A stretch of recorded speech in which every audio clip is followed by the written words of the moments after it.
সব আলোচনা, তর্ক বিতর্ক, মনক্ষুণ্ণতা এবং অনেকের বয়কট এই বিষয়টা শুরু হয়ে যায় প্রতি বছর যখন ব্যালন ডি'অরের সিরিমনিটা শেষ হয়। তবে এবারও কি সেই তর্ক বিতর্ক লেগে আছে, নাকি যোগ্য একজন মানুষই জয় করেছেন এবারের ব্যালন ডি'অর? তবে এবারও কি সেই বয়কট, তর্ক বিতর্কের ডাক থাকবে, নাকি একজন যোগ্য মানুষই ব্যালন ডি'অরটা জয় করে সেই সকল তর্ক বিতর্কের অবসান ঘটিয়েছেন?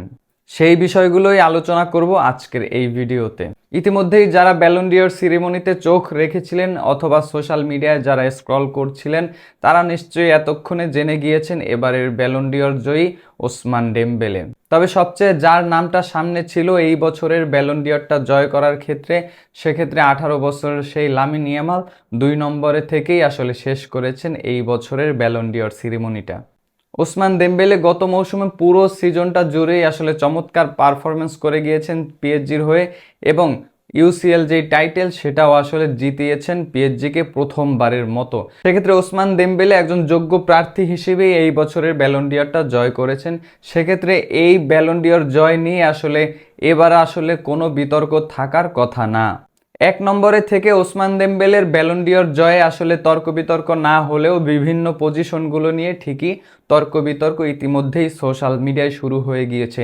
কেননা ব্রাজিলিয়ান ফ্যানদের প্রিয় প্লেয়ার রাফিনহা কেন 5 নম্বরে, এবং স্পেনের পেদ্রি কেন 11 নম্বরে, বার্সার লেভানডস্কি কেন 16 নম্বরে কিংবা 17 নম্বরে, এই পজিশনগুলো নিয়েই আসলে বিতর্ক ইতিমধ্যেই শুরু হয়ে গিয়েছে। তবে রাফিনহা 5 নম্বরে থাকলেও তারই ক্লাব সতীর্থ লামিন ইয়ামাল কিন্তু ঠিকই 2 নম্বরে থেকেই আসলে শেষ করেছেন এবারের যেই ব্যালন ডি'অর সিরিমনিটা। তবে ব্রাজিল ফ্যানদের আসলে প্রশ্ন, কেন রাফিনহা 5 নম্বরে, আরেকটু উপরে কি থাকতে পারতো না? সেক্ষেত্রে আসলে রাফিনহা পিআর পদ্ধতির যেই সিস্টেম, সেখানেই আসলে ভোটের কারণেই তিনি এই পজিশনে চলে এসেছেন, 5 নম্বরে অবস্থান করছেন। এতে আসলে মন খারাপের কিছুই নেই, কেননা রাফিনহা যদি আরও ভালো করতো নিশ্চয়ই আসলে ব্যালন ডি'অরটাও জয় করতে পারতো এবং র্যাঙ্কিংয়েও আরও একটু উন্নতিতে থাকতে পারতো। তবে সেক্ষেত্রে রবার্ট লেভানডস্কি এবং পেদ্রি আসলে আরেকটু উপরে থাকতে পারতেন। এই বিষয়গুলো নিয়ে আসলে ইতিমধ্যেই তর্ক বিতর্ক, সমালোচনা শুরু হয়ে গিয়েছে। আপনার দৃষ্টিতে ব্যালন ডি'অর বিজয়ী কি এই ওসমান দেমবেলেই ছিল, নাকি রাফিনহা অথবা লামিন ইয়ামাল দুইজনের একজন ছিল ব্যালন ডি'অর বিজয়ীর যোগ্য হিসেবে? আসুন আমরা একটু পরিসংখ্যানটা দেখে নেই। ওসমান দেমবেলে ইউসিএল টাইটেলটা নিশ্চয়ই জয় করেছেন এবং পুরো মৌসুমটা জুড়েই আসলে পিএসজির হয়ে চমৎকার পারফরমেন্স করেছেন। সেক্ষেত্রে পিএসজিকে ফাইনাল পর্যন্ত টেনে নিয়ে যাওয়ার ক্ষেত্রে ওসমান দেমবেলের ভূমিকাটাই অনেক বেশি ছিল, এবং তার যেই নামের পাশে স্কোর সেটাও আসলে কিন্তু চমৎকার। কেননা 49 ম্যাচে আসলে 33 গোল এবং 15টি অ্যাসিস্ট একজন প্লেয়ারের আসলে ব্যালন ডি'অর জয়ের ক্ষেত্রে যথেষ্ট, আমি অন্তত এটা মনে করি। অপরদিকে 2 নম্বরে থাকা লামিন ইয়ামালও ইউসিএল এর সেমিফাইনাল পর্যন্ত গিয়েছিলেন। সেক্ষেত্রে লা লিগাও জয় করেছেন লামিন ইয়ামাল, কোপা দেল রেও জয় করেছেন।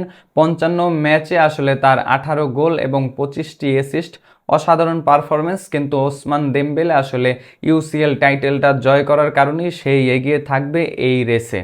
তবে ব্রাজিলিয়ান ফ্যানদেরও আসলে প্রশ্নটা ছুঁড়ে ফেলার মতো নয়, কেননা রাফিনহাও কিন্তু লা লিগা জয় করেছেন, ইউসিএল টাইটেলের সেমিফাইনাল পর্যন্ত গিয়েছেন এবং কোপা দেল রেও জয় করেছেন। সেক্ষেত্রে 57 ম্যাচে রাফিনহার নামের পাশে 34টি গোল এবং 22টি অ্যাসিস্ট কিন্তু ইতিমধ্যেই রয়েছে। সেক্ষেত্রে রাফিনহা হয়তোবা আরেকটু উপরে থাকতে পারতেন এই ব্যালন ডি'অরের লিস্টে।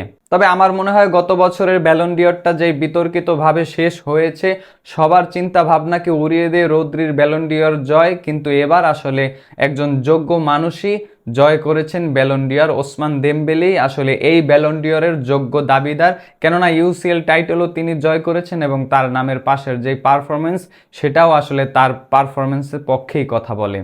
আপনার কি মনে হয়, আপনার চোখে আসলে ব্যালন ডি'অর জয়ী কে ছিলেন?